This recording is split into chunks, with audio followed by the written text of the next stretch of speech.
Kroger Tender A Beef. No other beef so fresh can be so tender. Presents Hearts in Harmony, transcribed. Ladies, isn't it a grand and glorious thrill to hear the family praise a special dinner of yours?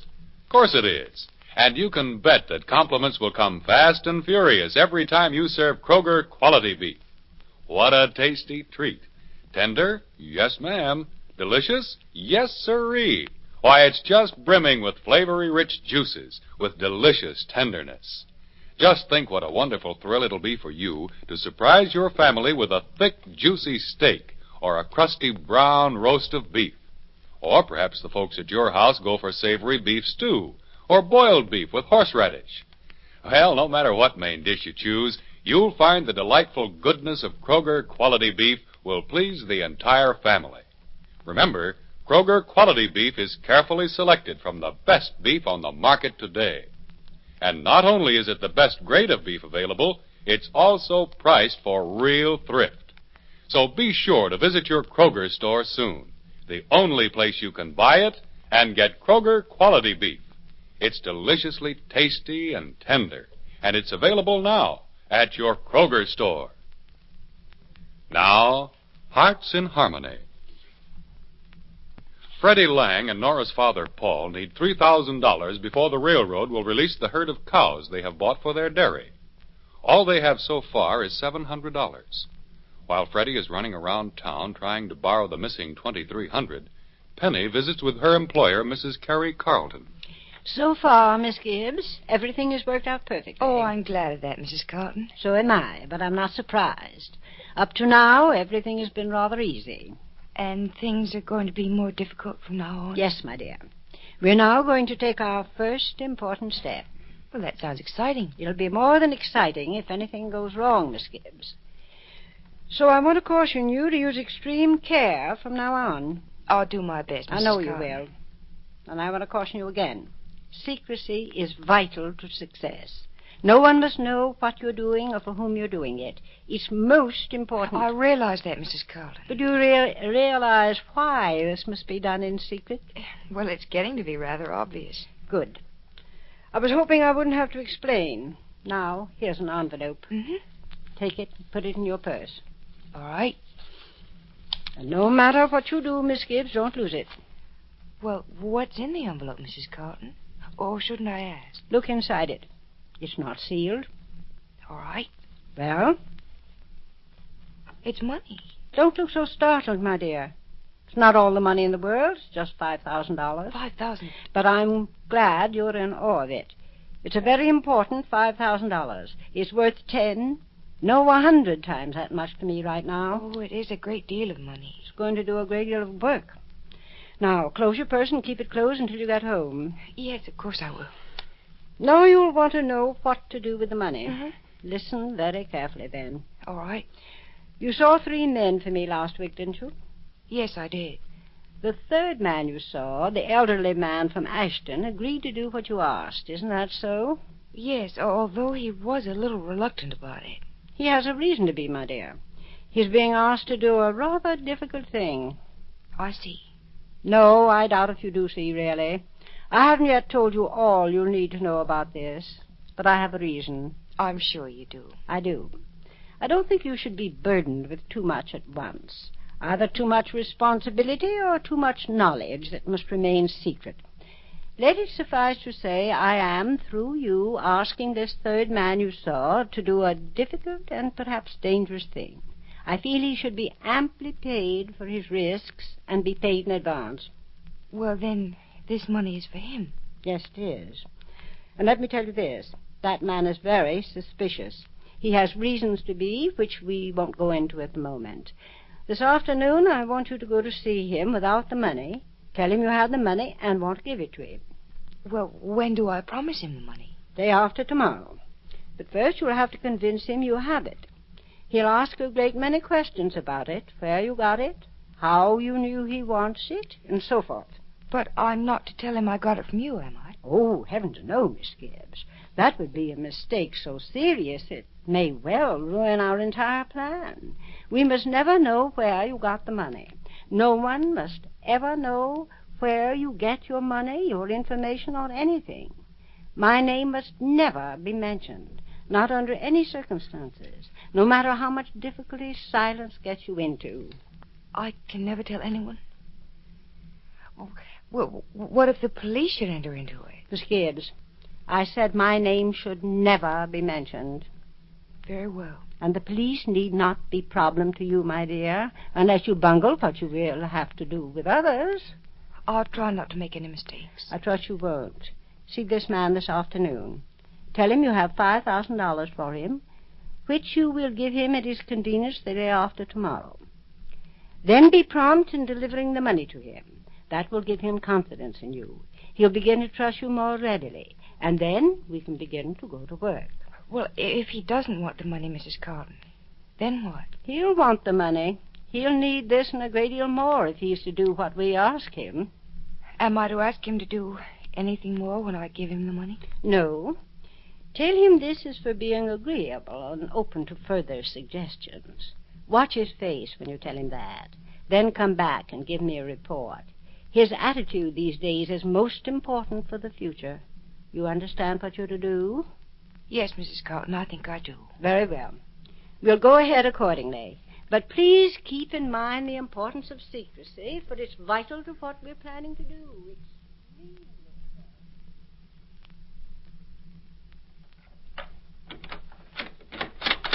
Hey, Gibbsy, is that you? Yes, Freddie, what are you doing home? Oh, just resting. My feet feel like they ought to be in a home for aged dogs. I've been stepping on them all over town. Any luck in getting the money? No, I didn't get a dime, Gibbsy. Not even a promise of one. Oh, that's too bad, Freddie. Worse than bad. Old man Williams got a note from the railroad today with a bill for keep and feed. And they're going to send the herd for sale somewheres else if we don't kick in with the dough in a couple of days. Well, why do they do that? Well, it ain't the railroad's fault, Gibbsy. It's the guy who owns the cattle.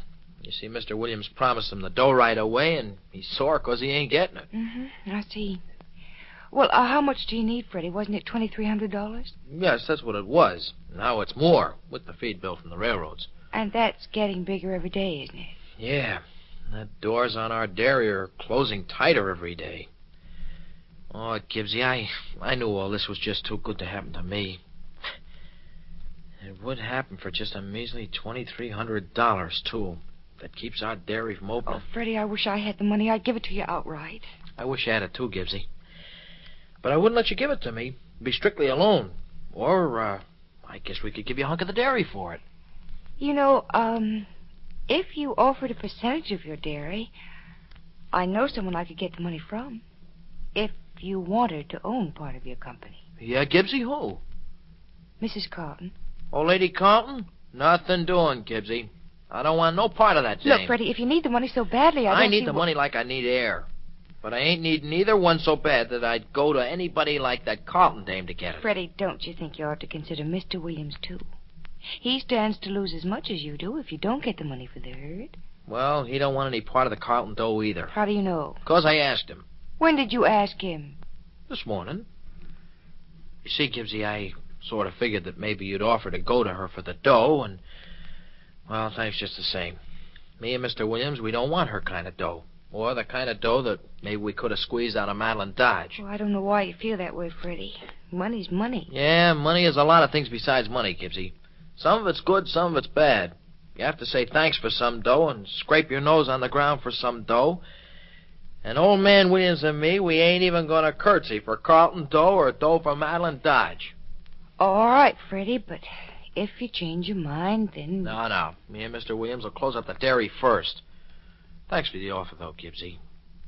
I'll see you later on, though. I think I'm going to see if I can hit the prof up for a few bucks. You think he'll have the whole $2,300? No, I doubt if he's got 23 cents. I'm going to give him a try just the same, though. Want me to answer that for you, Gibbsy? Oh, no, thanks, Freddie. I'll get it. You go see Professor Rogers and tell him I said hello, will you? Yeah, sure thing. So long. Bye. Oh, God. Hello? Hello. Miss Gibbs, please. This is Miss Gibbs. Oh, Miss Gibbs, this is Carrie Carlton. Hello, Mrs. Carlton. My dear, our plans are slightly changed. Oh, I'm not to see this man this afternoon. No, see him tomorrow instead. I want you to get right up here and see me first. I've decided to tell you a few things. All right. And I want you here at once, right away. Do you understand? Yes, I'll be there right away. Be sure that you are. It takes 5 minutes for you to drive from your home to mine. See that you are here in that time. I'll leave right away, Mrs. Carlton. Splendid. Goodbye. Goodbye. Oh, golly, the doorbell. Just a minute, I'm coming. Hello, Penny. Johnny. Oh, Johnny. Surprised? Oh, golly, yes, what a surprise. Come on in. Well, I was wondering if I was welcome. Oh, you know you are. Oh, when did you get back in town? About an hour ago. Flattered? I should say so. Well, then say it. I'm flattered, how's that? Perfect. Oh, Johnny, let me look at you. Well, what for? I look exactly the same. No, you don't. You're tanned and you look rested. Well, I loafed and was out in the sun a lot. You know, I felt a little guilty doing it, but I just couldn't resist. Oh, so you had a nice long rest, huh? Mm-hmm. Well, why didn't you write and tell me you were coming back so soon? Well, I didn't know I was coming back so soon. I saw a plane flying overhead yesterday, and I imagined it was heading in this direction. But all of a sudden, I had an urge to come and see you. Oh, you mean that you had an urge to come home and go back to work, don't you? I meant what I said and said what I meant. I wanted to see you. Mind? No, Johnny, I don't mind. I'm glad. Oh, Johnny, I look forward to seeing you. I hope so. Penny, you look tired. Oh, I am. I'm working, you know. You are? Where? Well, I'm not supposed to tell, but Freddie and Nora and Professor Rogers and Nora's father know, so I suppose you might just as well, too. But, Johnny, don't say anything to anyone about it. Don't say anything? Say, what is this? Well, it's just a job, Johnny. A very interesting one. I'm working for Carrie Carlton. Carrie Carlton? Who's she? Oh, a very wealthy woman who lives out in Glen Cove. Carlton? Glen Cove? Oh, you don't mean that old recluse who lives in that ugly castle, do you? Yeah, the big stone house. Oh, but, Johnny, please don't tell me that she's a cruel and mean old lady, because she's not. Oh, she's not? No. Well, she's the most hated person in the state. Who hates her? Why, everyone. Who knows her? Well, no one, really. Then how has anyone the right to hate her? Oh, Johnny, please, don't start taking her apart. Look, the stories that you hear about her just aren't true. No? Well, Let's not talk about her. I'd much rather talk about you. Did you have a nice trip? How's Wonderful. California? Oh, fine. What I saw of it. But let's not talk about California or the trip or anything. I'm forgetting all that now and thinking only of today and tomorrow and the future. Oh, I'm glad to hear it, Johnny. I hope you are, Penny.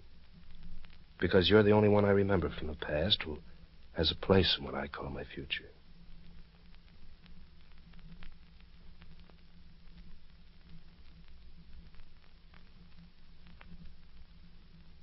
What effect will Johnny Keith's return to Rossville have on Penny's life? And will Carrie Carlton reveal some of her strange and mysterious secrets to Penny? Be sure to listen to the next dramatic episode of Hearts in Harmony. Lady, we'd like to have a private word with you. There's something important we want you to know about beef. It's this. The best beef that's available on today's market is Kroger Quality Beef. Yes, Kroger Quality Beef is deliciously tender and juicy. And it's your own 100% correct answer to what shall I have for dinner. Now is the time to serve the dinner that's sure to please everybody. Now is the time to thrill your folks with a delicious beef dinner. Surprise them by serving boiled beef with a tangy horseradish sauce to enhance the goodness of savory meat. Delight them with roast beef that's crusty brown and juicy red. Or satisfy those vigorous appetites with a magnificently thick steak. Soon as you can, visit your Kroger store and get Kroger Quality Beef. Remember, Kroger Quality Beef is the very best beef you can buy today. Now, your local announcer.